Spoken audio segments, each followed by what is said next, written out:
আসসালামু আলাইকুম ওয়া রাহমাতুল্লাহি ওয়া বারাকাতুহু। সম্মানিত ভাই বোন, আজ আমি আপনাদের সাথে গুরুত্বপূর্ণ একটি বিষয় নিয়ে কথা বলবো।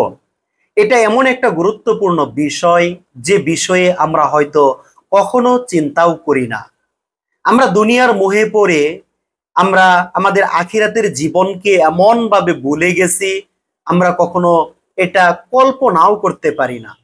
আমরা হয়তো মনে মনে ভাবতেছি আমরা তো আখিরাতের পথেই যাচ্ছি, সেই পথের পথিক আমরা, অথচ আমরা সেই আখিরাতকে ভুলে গিয়ে কখন যে দুনিয়ার মোহে পড়ে গেছি এটা আমরা নিজেও জানি না।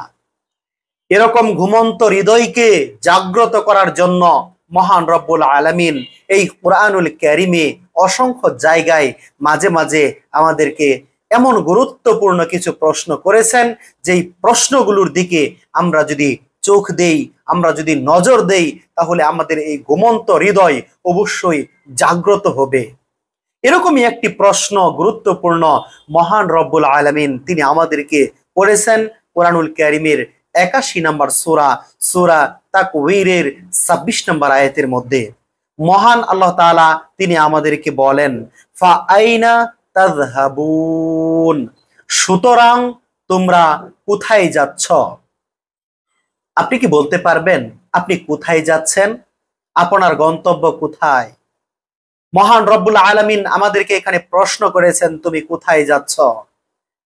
আমরা কোথায় ছিলাম, কোথায় চলে যাচ্ছি, আমাদের গন্তব্য কোথায়? আমাদের গন্তব্য কোথায় হওয়ার কথা, আর আমরা কোথায় পড়ে আছি? কিসের মুহে পড়ে আজ আমরা আখিরাতকে ভুলে গেছি আমরা নিজেও জানি না।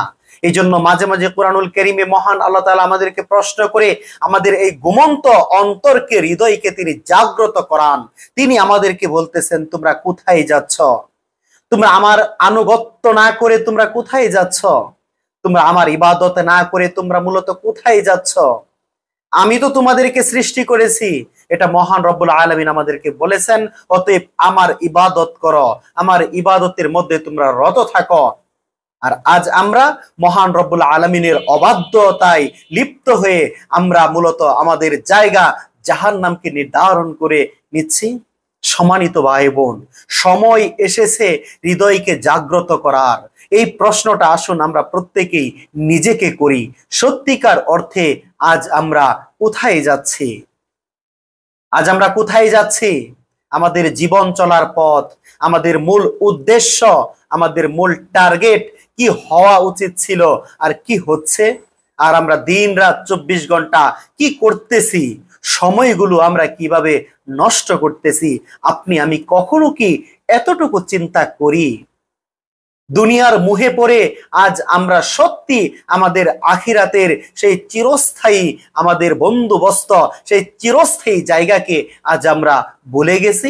আর আখিরাতের জীবন হচ্ছে অনন্তকাল একটা জীবন, আখিরাতের জীবন হচ্ছে চিরস্থায়ী। সেখানে মানুষ চিরকাল থাকবে, হুম ফিহা খালিদুন, সেখানে চিরস্থায়ী ভাবে আমাদেরকে বসবাস করতে হবে। সেই জায়গা হবে জান্নাত অথবা জাহান্নাম। আমাদের গন্তব্য কোথায়? আমরা কোথায় যাচ্ছি? আজ আমরা জান্নাতের দিকে যাচ্ছি নাকি আমরা জাহান্নামের দিকে চলে যাচ্ছি? আমরা কি কখনো নিজেকে প্রশ্ন করি? মহান আল্লাহ তাআলা তো আমাদেরকে প্রশ্ন করতেছেন, তিনি আমাদেরকে প্রশ্ন করেছেন, ফা আইনা তাযহাবুন, সুতরাং তোমরা কোথায় যাচ্ছ? অতএব আসুন আমরা প্রত্যেকেই নিজেকে প্রশ্ন করি, আজ আমরা সত্যিকার অর্থে কোথায় যাচ্ছি? আমাদের গন্তব্য কোথায়? আমরা কি দুনিয়ার দিকে হাঁটতেছি নাকি আমরা জান্নাতে যাওয়ার জন্য হাঁটতেছি? কোন দিকে আমাদের গন্তব্যস্থল? কিসের মোহে পড়ে আজ আমি আমার আখিরাতের জীবনকে ভুলে যাচ্ছি? এই চিন্তা ভাবনা এখনই আমাকে আপনাকে করতে হবে। তাই সম্মানিত ভাই বোন, আসুন আমাদের এই শক্ত অন্তরকে, আমাদের এই শক্ত হৃদয়কে, এই শক্ত মনকে আমরা নরম করে আসুন আমরা এই দুনিয়ার মোহকে ত্যাগ করে আখিরাতের জন্য আমাদের জীবন পরিচালিত করি। আমরা মূলত কোথায় যাচ্ছি? আমরা মূলত আমাদের এই গন্তব্যকে কোথায় নিয়ে যাচ্ছি? আমাদের গন্তব্য কি জান্নাত নাকি আমাদের গন্তব্য জাহান্নাম? আসুন আমরা দুনিয়াতে থাকতে নির্ধারণ করে নেই। আসুন আমরা মহান রবের কাছে এই দোয়া করি, হে আল্লাহ, আপনি আমাদেরকে দুনিয়ার মোহকে ত্যাগ করে আমরা যেন আখিরাতকে ভালোবাসতে পারি, আখিরাতকে সবচেয়ে বেশি প্রাধান্য দিতে পারি।